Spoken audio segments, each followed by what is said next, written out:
Nag-comment si Ma'am She, tanong lang po, paano po pag na-aksidenteng namatay yung bumili ng property condo or house and lot pero hindi pa fully paid? Magiging free na po ba yun sa mga may iwan na pamilya na bumili?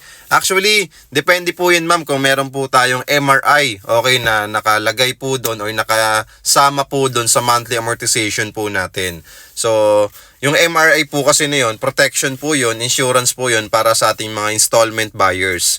So kapag meron po yung property nyo na ganun, yes, okay, insured po yung buyer. Okay, mapupully paid po yung property na kinuha po ninyo. It's either condominium or house and lot. So ganun po siya. Yung mortgage redemption insurance, yung MRA po, yun po yung magbabayad doon sa developer or pinagbilhan nyo ng property. Kasi po, meron pong nangyari doon sa mismong principal borrower or principal buyer. Kaya minsan kung iisipin natin, 'di ba, yung MRI, yung mortgage redemption insurance, tsaka yung fire insurance, minsan iniisip ng ibang tao, ay dagdag bayarin lang 'yan. Okay?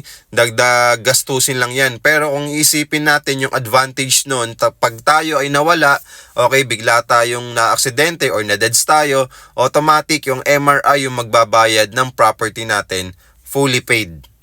Ganon kaimportante ang insurance sa atin kapag meron tayong property na ina-avail. That's why kapag kay bangko at kay Pag-ibig, meron talaga silang intact dito na MRI, okay, Mortgage Redemption Insurance.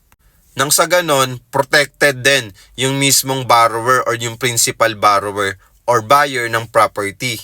Para kahit anong mangyari sa kanya, insured siya, okay, during sa pagbabayad niya ng property. O diba ang ganda rin nun? Ang ganda ng benefits ng MRI. So kung interesado po kayo Ma'am She sa property po na investment na 10,000 to 25,000 cash out only promo, just follow me and message me at huwag kalimutan mag-heart.